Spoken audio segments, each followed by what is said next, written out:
ओम नमः शिवाय, हर हर महादेव, जय महाकाल। कैसे हैं आप सभी शिव भक्त। आप सभी शिव भक्तों के ऊपर मेरे देव आदिदेव महादेव की कृपा बनी रहे, हनुमान जी की कृपा बनी रहे। आपके जीवन के सारे दुख, सारे कष्ट, सारी परेशानियां हैं समाप्त हो, यही मैं महादेव जी से प्रार्थना करता हूं, यही मैं हनुमान जी से प्रार्थना करता हूं। आपका जीवन सदैव खुशियों से भरा रहे। देखिए, हम सबको पता है कि 2 अप्रैल 2026 के दिन बन रहा है हनुमान जयंती, हनुमान प्रकटोत्सव का दिन। और ये वाला दिन कौन सा है? चैत्र पूर्णिमा का दिन। काफी सारे भक्त कंफ्यूजन में थे कि भैया 1 अप्रैल को है या 2 अप्रैल को है चैत्र पूर्णिमा। तो उनका कंफ्यूजन दूर किए देता हूं। सुबह 7:15 से ही पूर्णिमा की तिथि स्टार्ट हो रही थी 1 अप्रैल को। खत्म कब हो रही है? 7:16 पर। किस दिन? 2 अप्रैल के दिन। तो अगर रात्रि के हिसाब से देखा जाए तो चैत्र पूर्णिमा 1 अप्रैल की है, लेकिन उदया तिथि के अनुसार हमारा हिंदू पंचांग मानता है तो उदया तिथि के अनुसार 2 अप्रैल 2026 के दिन ही चैत्र पूर्णिमा का दिन है। और इसी दिन हनुमान जयंती का भी दिन है, जिस दिन आप सभी लोगों को ये सबसे अचूक उपाय करना होता है, सिंदूर का अचूक उपाय। सिर्फ आज के दिन पूज्य गुरुजी ने कहा था, आपके घर में जब धन को लेकर के समस्याएं बनने लगे, कोई व्यापार, दुकान, फैक्ट्री है नहीं चल रही है, पैसा नहीं आ रहा है, घर में कर्जा बढ़ता चला जा रहा है, अनावश्यक खर्चे इतने ज्यादा हो रखे हैं परिवार में कि पैसा बिल्कुल भी बचता ही नहीं है। धन को लेकर के जब आपके जीवन में समस्याएं बनने लगे, इस उपाय को जरूर करना। पूज्य गुरु जी की कथा से सुन करके और समझ करके इस पूरे उपाय को बहुत आसान भाषा में आप सभी को बताऊंगा, परंतु उससे पहले आप सबसे बस एक छोटी सी प्रार्थना। जो लोग पहली बार आए हैं, चैनल को सब्सक्राइब जरूर कीजिएगा और वीडियो को लाइक करके देव आदिदेव महादेव का कोई सा भी प्यारा नाम कमेंट बॉक्स में लिखना बिल्कुल भी मत भूलिएगा। साथ ही साथ जय बजरंगबली जरूर लिख दीजिएगा। इस पूरे वीडियो में हम 2 महा उपायों के बारे में बात करेंगे जो आपकी अलग अलग कामना पूर्ति के लिए सिद्ध होंगे। ध्यान से सुनना, समझना। इसमें सबसे पहला जो उपाय है वो है सिंदूर का उपाय, और दोनों ही उपाय सिंदूर के होंगे।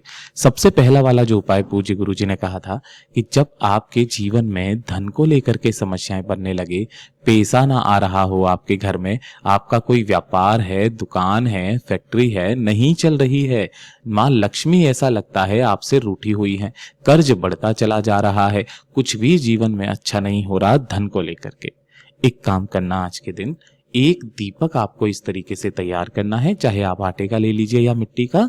इसके अंदर आपको लगानी है गोल बाती, ठीक है, और इसके अंदर आपको भरना होगा घी। ध्यान रखना, तेल का नहीं, घी का दीपक, गोल बाती का दीपक।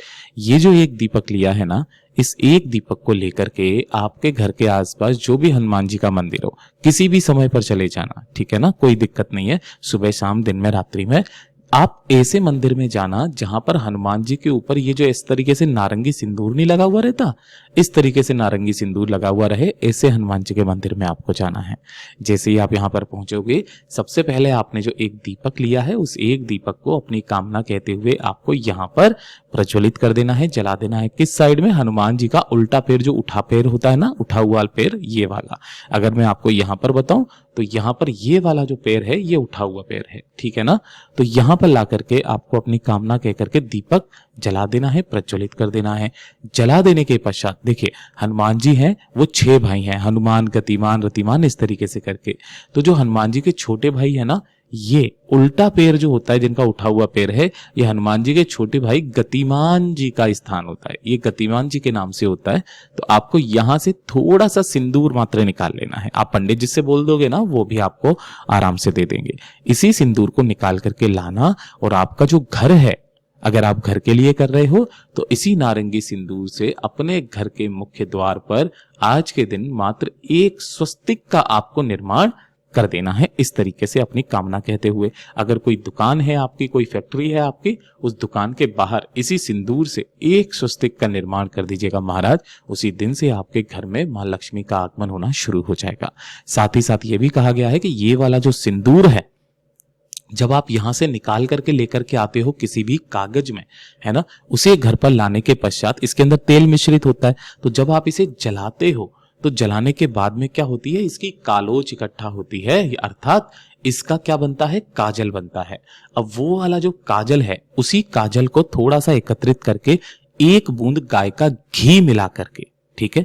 अगर आपके परिवार में जैसे कोई भी बच्चा है, कोई भी व्यक्ति है जिसकी तबीयत सही नहीं रहती है, या फिर उसको नजर लग चुकी है, या फिर किसी ने कोई जादू टोना अविचार कर्म कर दिया है, या फिर उसे डर लगता है, भय लगता है, भयभीत रहता है, घबराने की समस्या है, तब पूज्य गुरुजी ने कहा कि उसके सीने पर उसी वाले काला जो काजल तैयार होगा, जिसके अंदर आपने घी की एक बूंद मिलाई है, गाय के घी की, मात्र एक त्रिशूल का निर्माण उसके सीने पे कर दीजिएगा लगातार 7 दिन। उसके पश्चात आप देखिएगा कि किस तरीके से उसके जीवन में सुधार आता है। पूज्य गुरुजी का बहुत अद्भुत और अचूक उपाय है, जरूर से कीजिएगा। वीडियो पसंद आए तो लाइक करना, चैनल को सब्सक्राइब जरूर कीजिएगा।